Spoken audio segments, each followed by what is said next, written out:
welcome back to Learn Oikonomia. In this video, we are going to look at the derivation of aggregate demand curve. We have seen the ISLM model, so this aggregate demand curve derivation could be understood in terms of the ISLM model. We are using that aspect in this video. The aggregate demand curve shows an inverse relationship between the aggregate price level and the level of national income. So while taking into consideration the ISLM model, we have to suppose that the nominal supply of money is constant. So that is the assumption that we hold right now.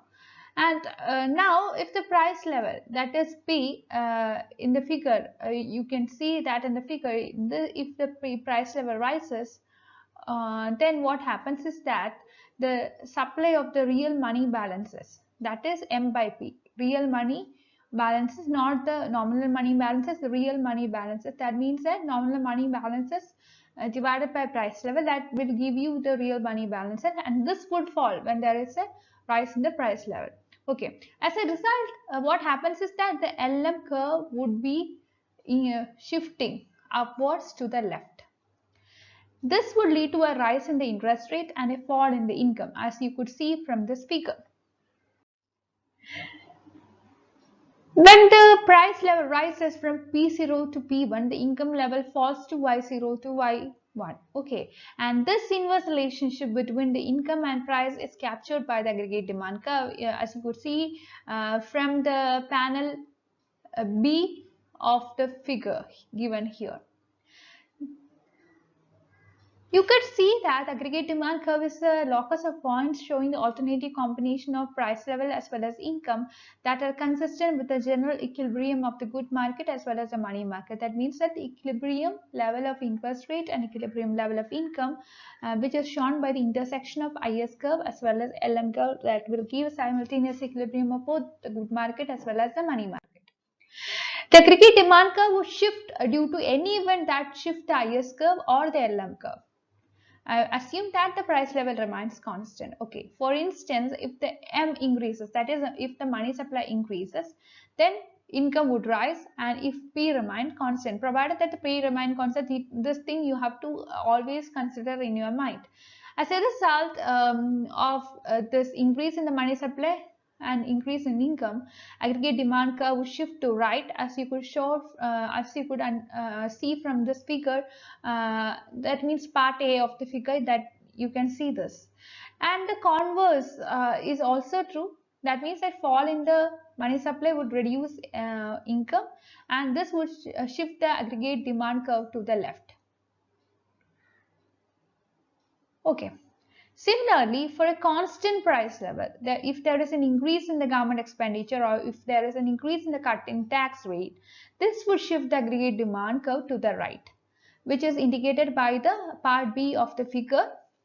And the converse is also true. I mean, the opposite thing is also true. That means that if there is a fall in the government expenditure or if there is an increase in the taxation, then it would lower the income, or it would shift the aggregate demand curve to the left.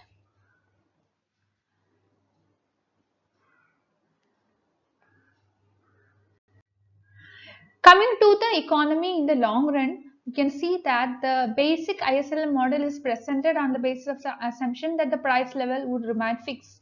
So, like in the case of the Keynesian model of income determination, it is a fixed price model, and thus it shows the behavior of the economy, especially in the short run. If we allow the price level to move up or down in order to ensure that the economy produces full employment output, we can use the ISLM model in order to describe the behavior of the economy, especially in the long run. Just recall that the full employment level of output is also called the natural rate of output, and this is consistent with the natural rate of unemployment. In this figure, you could see that the LM curve is drawn for a fixed price, that is P0, and the short run equilibrium of the economy is at point S, where the IS curve would intersect the LM curve, and this is a short run equilibrium of the Keynesian type. This is so because it is a situation of underemployment equilibrium, and at point S, you could see that the economy's output or income is less than the natural rate, and in the panel B or in the panel 2, you could see that the price level, which is P0. At this price level, the quantity of output is below the natural rate. As in the Keynesian model, the aggregate demand for goods and services is not adequate to permit the economy turn out its potential output. In both the diagrams, point S would indicate the short-run equilibrium. This is so because the price level would remain fixed at P0. However, such a situation cannot persist for long. Sooner or later, prices would fall, and this is due to the persistence of demand deficiency. Price flexibility does the trick here. It does all the play here. The economy would ultimately move back to the natural rate. As soon as the price level falls to P1, here the economy would reach its long-run equilibrium at point L, and at point L, the aggregate demand equals the full employment or the potential output.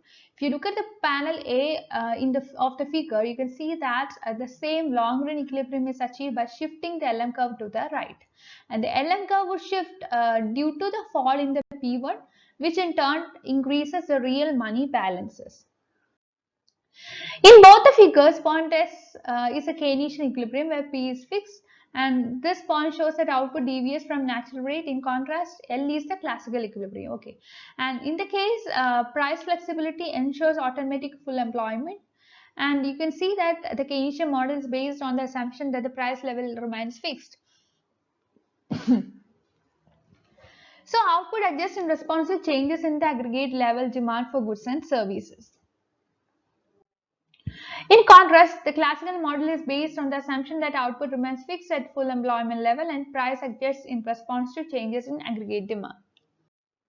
The comparison is shown here. If the aggregate demand curve shift to left, in the short run, output would fall to P0 and price would remain the same.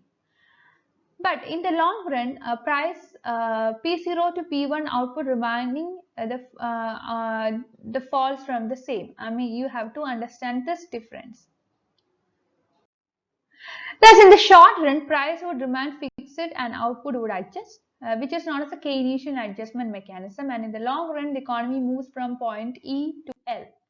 That's all. Please like, share, and subscribe to this channel. And I welcome you to my Telegram group and Telegram channel to discuss your doubts. There are so many members right now. I am very happy that the number of members are increasing day by day, and I could see and I could be a part of a very sound as well as thought-provoking in a discussion which is going on in our Telegram group. So if you are very much interested to discuss your doubts among your peer groups, it's a good platform for you. So I welcome you to my Telegram group as well as Telegram channel. You can make use of these. So you can make use of the discussion. You can contribute to discussion. You can be a part of the discussion. You can make your own contributions. So it's a good platform. That's all for today. Thank you for watching this video. Thank you.